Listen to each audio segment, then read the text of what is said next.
And this is the goal, of course, of any pedagogy, which is to produce learners who are learning, students who are making progress with their learning, students who are growing, students who are flourishing. And notice how they did not simply put enhanced learner outcomes, but they also included well-being. We don't want to have a classroom in which the child is just learning but yet feels very uncomfortable in the classroom because of the teacher's attitude or because of other students. Okay, so both are together. That is the objective of any pedagogy, to make sure that learner is learning and to make sure that to make sure of their well-being. Now, how do we do that? Okay, one thing is by teaching strategies. Okay, there are different strategies that teachers can use that will assist the students in the learning process. And as we said before, teaching is not a one-size-fits-all. It's not just one strategy that is going to work a miracle for all the students in the class.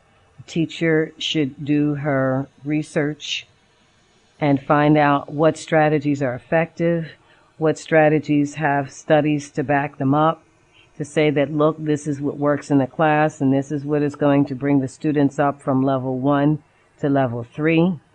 Investigate those strategies and adopt those strategies for the classroom. And once again, we're not saying just one strategy, we're saying a multitude of strategies, because you have students in the class of varying abilities, students of varying backgrounds. What works for one may not work for another. And then also you want to keep the classroom interesting. So you don't want to do the same thing over and over and over and over again and bore the child. Okay, so if you're using a variety of strategies, you'll find that the child becomes excited about your class. They don't know what the teacher is going to do today. And they're excited about learning. And that's important too. Okay, and then on the left we have the learning process. It's very important for the teacher to understand the learning process, to understand how students best learn, what methods are going to be most effective in order for students to learn. How are they going to retain the information? What methods work best for retention of knowledge? Okay, so this is important also. And then we have relationships and environment. Okay, relationships is very important, and we talked about that already. The relationship between you and the student is very important.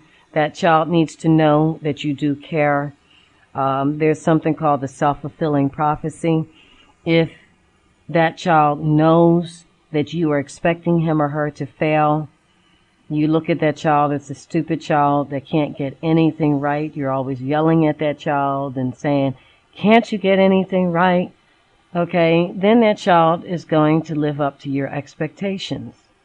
And one error that we make many times as teachers is that we share our thoughts and issues with the teacher who is going to be teaching our former students. If we have Salam, for example, and Salam is a problem child in the classroom, he's always causing problems, he's a class clown, he's a slow learner, then we tell teacher Fulana, and oh, Salam is this and Salam is that and Salam is this.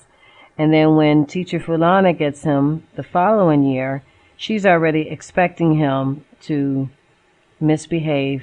She's already expecting him to perform poorly. And the end result is what? Poor performance and bad behavior. So no matter how much we may dislike a student, and of course there may be a student here or there that we do dislike, no matter how much we dislike them, we should still show our concern for them because they are our little Muslim brothers and sisters. And we should actually give them some responsibilities, and that will also help